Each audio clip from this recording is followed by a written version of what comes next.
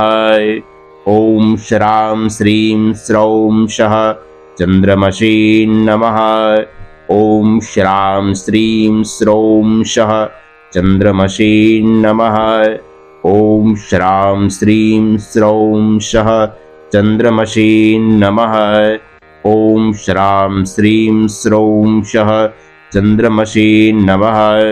ॐ श्रां श्रीं स्रौं शः चन्द्रमसे नमः। ॐ श्रां श्रीं स्रौं शः चन्द्रमसे नमः। ॐ श्रां श्रीं स्रौं शः चन्द्रमसे नमः।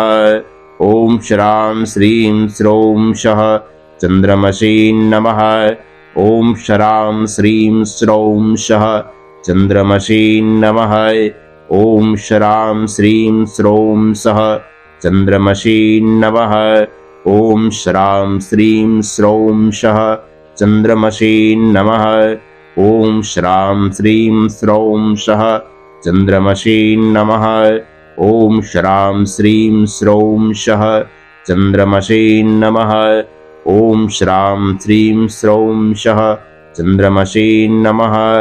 ॐ श्रां श्रीं स्रौं शः चन्द्रमसे नमः। ॐ श्रां श्रीं स्रौं शः चन्द्रमसे नमः। ॐ श्रां श्रीं स्रौं शः चन्द्रमसे नमः।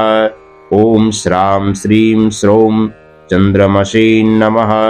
ॐ श्रां श्रीं स्रौं शः चन्द्रमसे नमः।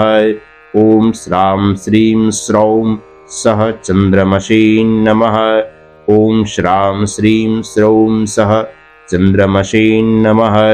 ॐ श्रां श्रीं स्रौं शः चन्द्रमसे नमः। ॐ श्रां श्रीं स्रौं शः चन्द्रमसे नमः।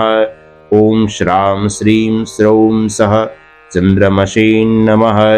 ॐ श्रां श्रीं स्रौं शः चन्द्रमसे नमः।